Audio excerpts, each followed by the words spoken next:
The frontier station drifted between two pale stars, quiet except for the low hum of machines and distant voices echoing through metal halls. Humans had built the station as a place where many species could meet without fear, but fear still lived there in many forms. It hid behind locked doors, polite smiles, and careful rules.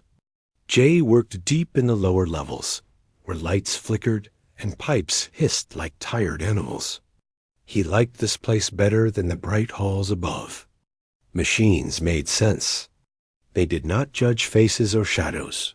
Jay was on his knees, tightening a loose panel on a power conduit when the station trembled. Not an explosion, just a sudden shift, like the station had taken a slow breath. His wrist display flashed a warning about a docking event. He frowned. No ship was scheduled at this hour.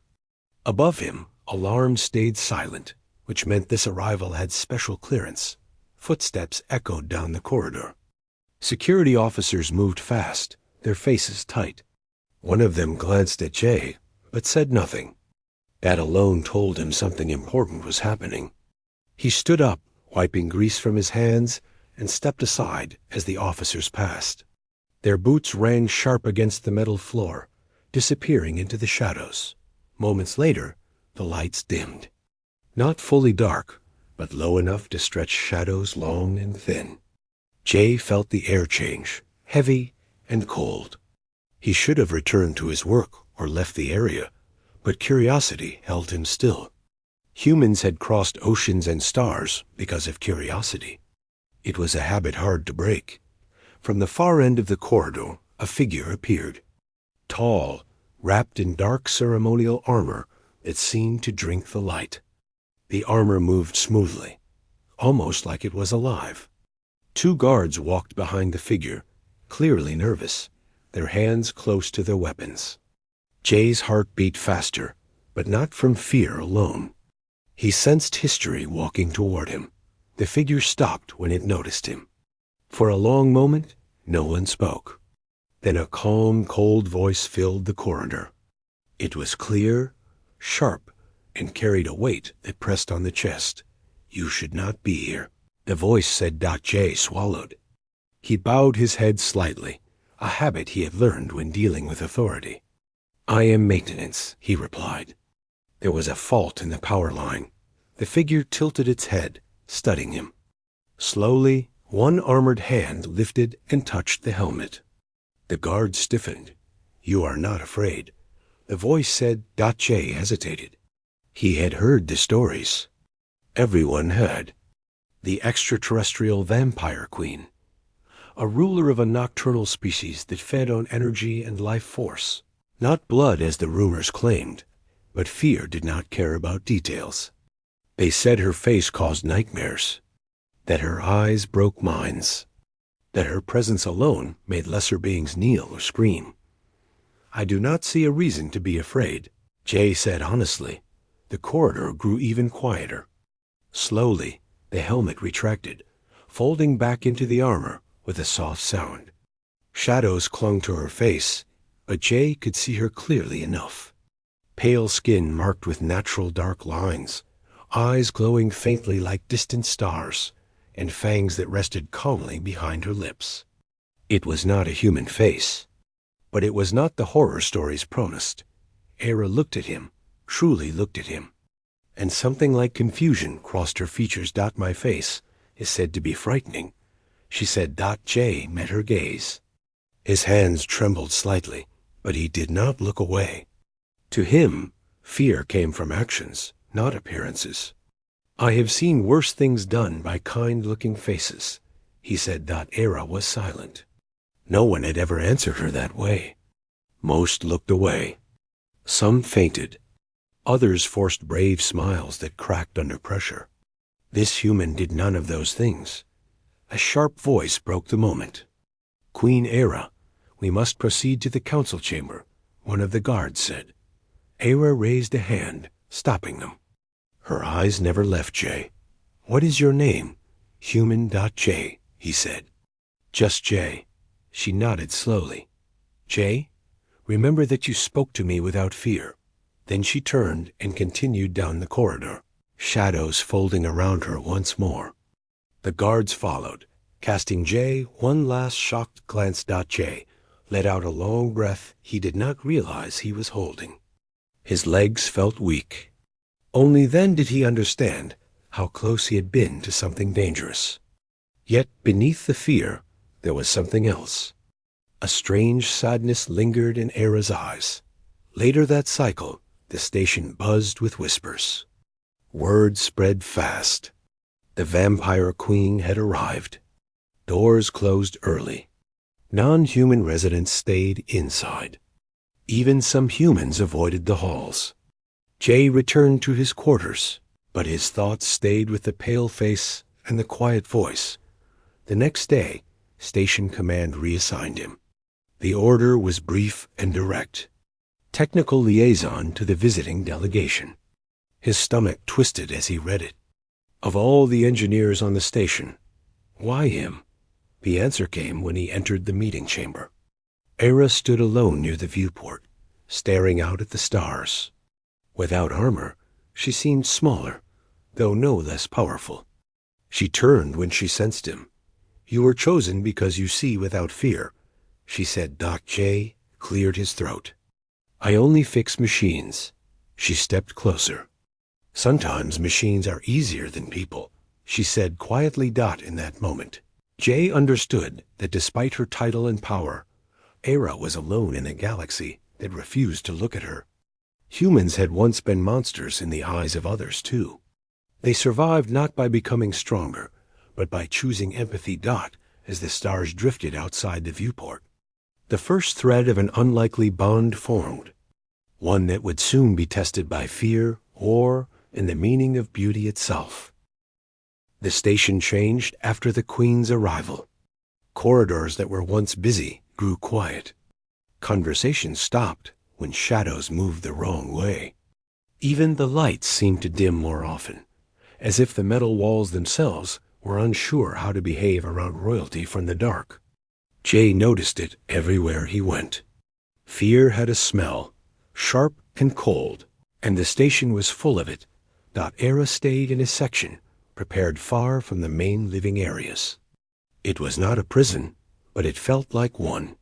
Thick walls, limited windows, and guards posted at every entrance. Jay walked there each cycle with a small case of tools and a larger weight in his chest. He was told his duty was simple: maintain systems, check power stability, speak only when spoken to. The order did not say how to act like a normal person around a being that others treated like a living nightmare. Inside the chamber, the air was cooler. Era stood near a tall structure that hummed softly, an energy regulator built by humans. She watched it with interest as Jay approached. "It does not like my presence," she said. Jay blinked. "The system senses energy shifts," he explained. "Your body gives off a strong signal." She looked at her hands, pale and still. "Another thing that makes others uncomfortable," she said. Jay hesitated, then stepped closer to the regulator. He adjusted a panel and watched the readings settle. Machines responded to care. He wished people did too. "They are learning," he said. "Humans once caused similar reactions." Era turned to him slowly. "They feared you. Yes," Jay replied. "For how we looked, for how we fought, for how fast we adapted. And now," she asked, "do they still fear you?" "Some do," he said. "But many learned to understand us." Era was quiet for a long time. Jay could feel her attention on him, sharp but not threatening. Finally, she spoke again. "When I was young," she said, "my people hid me. They said the Queen must not be seen until she was strong enough to bear the fear of others. I learned to rule before I learned to walk freely." Jay paused his work. "That sounds lonely." "Loneliness is tradition," Era replied. Each day followed a similar rhythm. Jay repaired systems. Era asked questions. Simple ones at first. Why humans smiled so much. Why they touched each other often. why they named stars instead of numbering them. Jay answered as best he could. No one had ever asked her such things before. Outside her chamber, the council argued. Some members demanded Era leave. Others wanted her studied. A few spoke of weapons, just in case. Humans listened more than they spoke. They had learned the cost of acting on fear alone. One cycle, Jay arrived to find Era seated, her posture heavy. Something was wrong. They spoke today, she said without looking up. The council, Jay guessed. She nodded. They say my face causes unrest, that my presence weakens unity. Jay felt anger rise, sharp and hot. He forced it down. What do you think? Era laughed softly, without joy. I think they are correct. Fear follows me. It always has.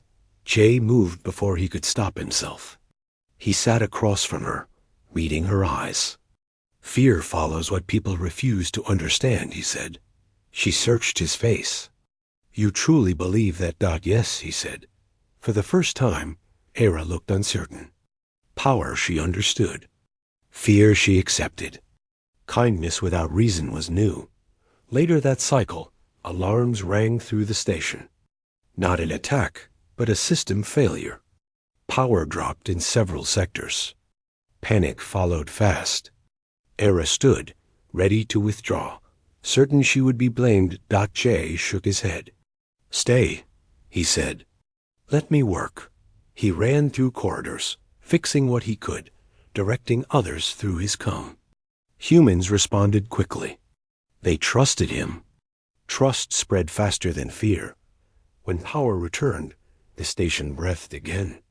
Era watched from a distance as people relaxed, some even laughing in relief. No one screamed. No one pointed at her. That night, Era stood before the viewport again. Jay joined her quietly. Your people are strange, she said. We survive by adapting, Jay replied. She turned to him. And by seeing beauty where others do not. Jay smiled, small and tired. Maybe beauty was never the problem. Maybe fear was. Beyond the glass, stars burned bright and indifferent. But inside the station, something fragile and new was growing. Understanding. And for the first time in her long life, Era wondered what it would be like to live without hiding. The council chamber was built to impress and intimidate at the same time. Tall walls curved upward like the inside of a shell, covered in symbols from many worlds. Seats floated in slow circles, adjusting to the size and shape of each species. Humans preferred solid ground, so their seats stayed still. Jay sat among them, hands folded, listening. Hera stood alone at the center platform. No armor, no shadows shaped by choice. Just herself.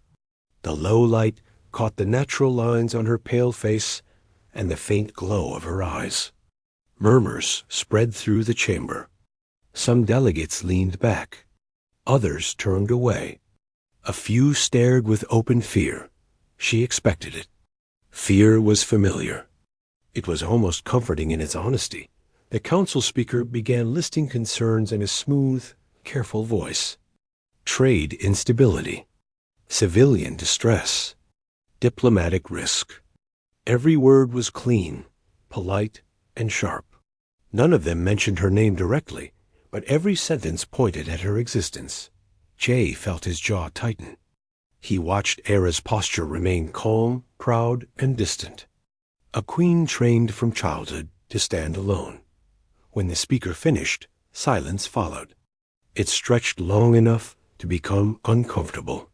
Finally, a representative from a reptilian world spoke. Your presence causes panic, the delegate said. Even now, some cannot look at you. Era nodded once. I am aware. Another voice joined in. Your kind has a history of domination. Era's eyes flicked toward Jay for just a moment before returning forward. History is written by fear, she said.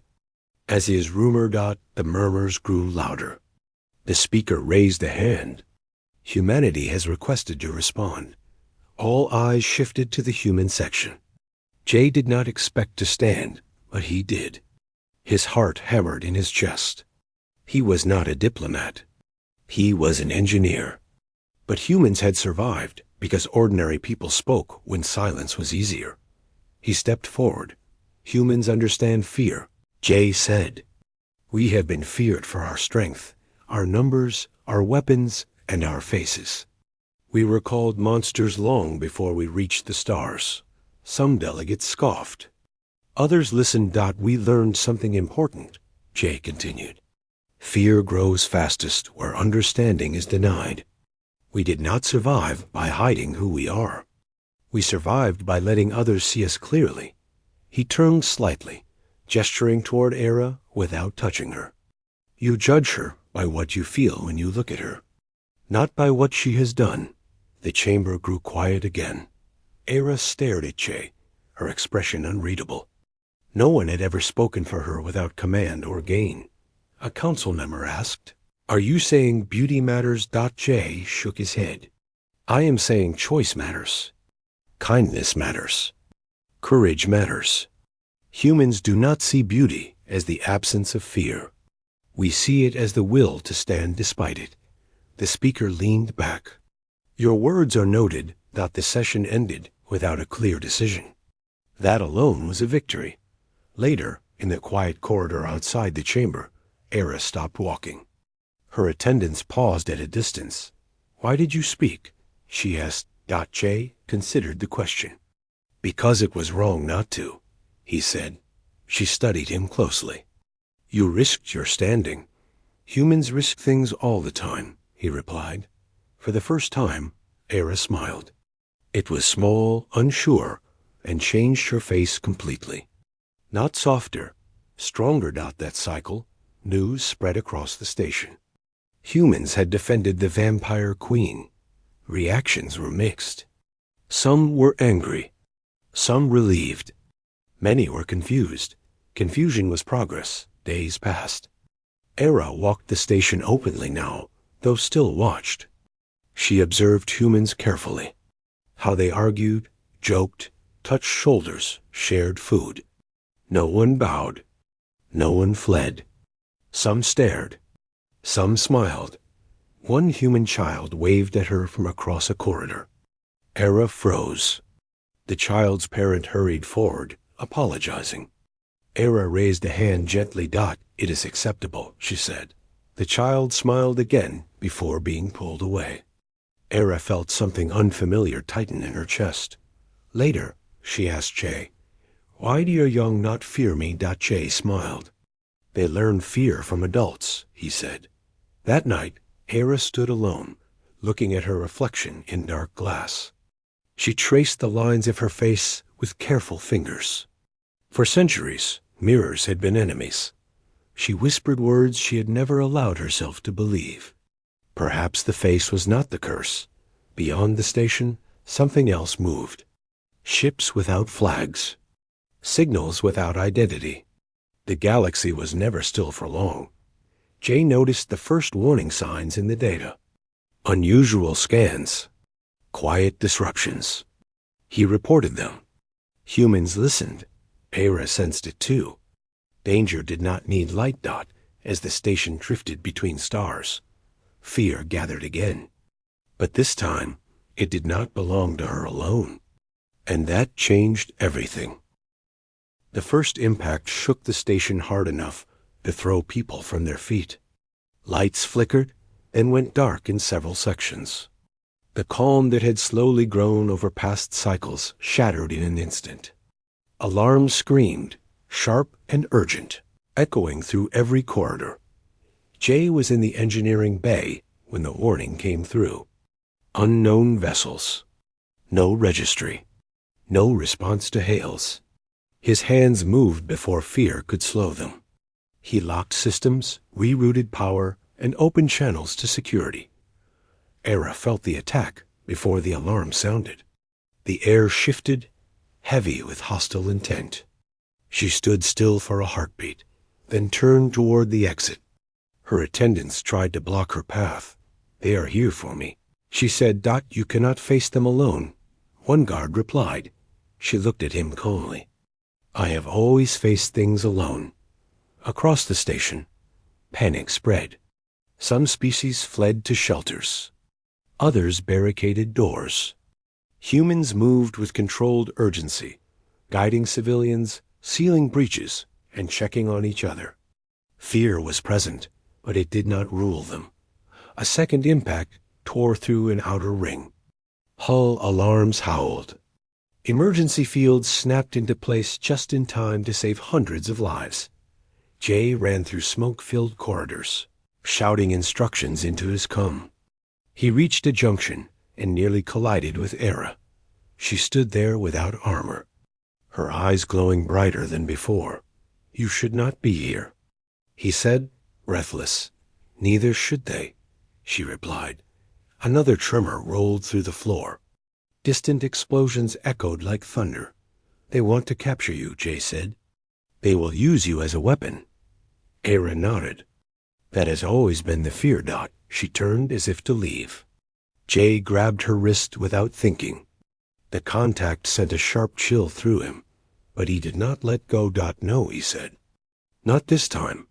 She stared at his hand, then at his face. Humans were fragile. She could feel it. Bones, heat, life rushing fast beneath thin skin. And yet he stood between her and danger. We can protect you, he said. If you let us. For a long moment, Era did nothing. Then she closed her fingers around his hand. Very well, she said. They moved together toward the command center. Humans and other allies followed, some surprised, some afraid, but none turning away. The attackers breached an inner dock. Armed figures poured in, moving fast and without hesitation. They were experienced and ruthless. This was not a random raid. Era stepped forward. Dark energy rippled around her, instinctive and powerful. The attackers froze for a moment, caught between training and terror. Jay raised his voice. Hold positions, he shouted. Shields up. Human defenses activated in layers. Portable barriers snapped into place. Coordinated fire drove the attackers back step by step. Humans did not charge blindly. They adapted, adjusted, and protected those behind them. Era watched, stunned. They fought not to dominate, but to shield. One attacker broke through, rushing straight for Era. Before she could react, a human security officer tackled the figure, taking a blade to the shoulder. Others followed, forcing the attacker down. Why? Era demanded, her voice cutting through the chaos. Why do you risk yourselves? The injured officer gritted his teeth. Because you matter, he said. Something cracked inside her. Power surged, not wild, but focused. She raised her hands, and the shadows responded, wrapping around the remaining attackers, pinning them without crushing force. She chose restraint. The battle did not last long after that. The attackers retreated, dragging their wounded. Their objective failed. Silence followed, broken only by alarms winding down and distant cries for medical aid. Era stood in the center of the dock, surrounded by humans who were bruised, bleeding, and alive. No one flinched away from her. Some nodded. Some smiled weakly. Jay approached, his face streaked with soot. It is over, he said. Era looked around slowly. For the first time, she did not feel like a threat. She felt like she belonged. Later, as repairs began and wounded retreated, Era addressed the gathered survivors. She did not hide her face. She did not soften her voice. You stood for me, she said. When the galaxy would not, a human medic looked up. You stood with us too. Era inclined her head. Then this is shared. Beyond the station, the attackers vanished into dark space. But the message they left behind was clear. The galaxy had noticed. As the station lights slowly returned to full strength, fear loosened its grip. Something stronger took its place. Trust. Era stood beside Jay at the viewport once more. My face is still feared, she said. Jay shook his head. Not by us. She watched her reflection in the glass, standing among humans who did not look away. Perhaps beauty had never been about light or shadow. Perhaps it was about who stood with you when darkness came. The station healed slowly. Plates were replaced. Systems were recalibrated. Voices returned to normal volume. Fear did not vanish, but it no longer ruled every step. People remembered who stood where when danger came, and memory changed behavior. Era walked the corridors without escort now. Some still stared. Some still stepped aside. But many nodded in respect. A few spoke simple greetings. She answered each one. Every exchange felt like learning a new language. J spent long hours helping rebuild. Humans worked beside other species, sharing tools and food, arguing and laughing in tired bursts. Era watched them often. Their strength did not come from perfection. It came from choice. The council called another session. This time, the chamber felt different. Less distance. Less performance. Era entered openly and stood tall. Jay remained with the human group, but his presence felt close. The speaker addressed the room. Recent events have forced re-evaluation, the voice said. Era waited. She did not prepare a speech. Truth no longer needed armor. A delegate spoke. You could have destroyed the attackers. You did not. Era inclined her head. Power without control is fear given form. Another delegate added. Humans defended you without obligation. Jay listened quietly. Era turned slightly toward the human section. They saw me before they judged me. Silence followed, thoughtful and heavy. The speaker concluded. The council recognizes the value of this alliance. It was not applause, but it was acceptance. Afterward, Era stood alone near the viewport. Jay joined her. You changed many minds, he said. She shook her head. You did. Jay smiled. We did. Era looked at her reflection again. The same pale skin. The same dark lines. The same glowing eyes. But the gaze looking back had changed. It was steady now. My face is still said to be scary, she said softly. Jay met her eyes.